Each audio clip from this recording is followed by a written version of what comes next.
بسم الله الرحمن الرحيم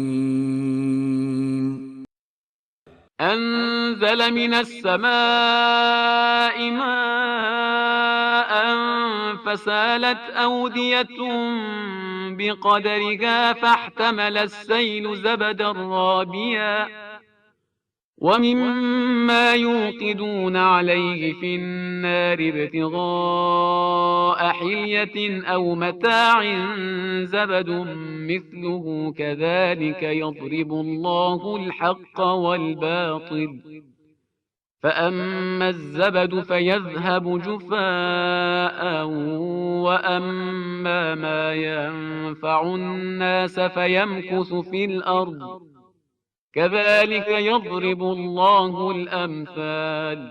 उसने आसमान से पानी बरसाया तो वादियों में बकदर ज़र्फ बहने लगा और सैलाब में जोश खाकर झाग आ गया और इस धात से भी झाग पैदा हो गया जिसे आग पर जेवर या कोई दूसरा सामान बनाने के लिए पिघलाते हैं।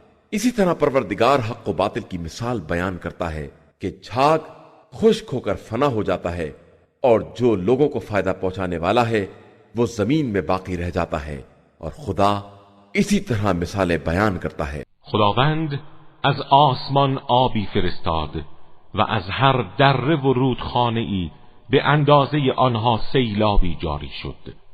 سپس سیل بر روی خود کفی حمل کرد و از آنچه در کوره ها برای به دست آوردن زینتالات یا وسایل زندگی آتش روی آن روشن می کنند نیز کفهایی مانند آن به وجود می آید.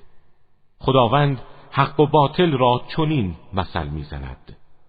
اما کفها به بیرون پرتاب می شوند ولی آنچه به مردم سود می رساند آب یا فلز خالص در زمین می ماند. خداوند این چنین مثال می زند. When God sends down water from the sky and floods run through the valleys, certain quantities of foam rise on the surface of the floodwater.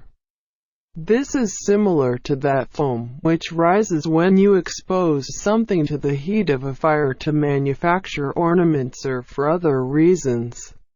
To God, truth and falsehood are like these examples. The foam disappears, but what is profitable to the human being stays in the land.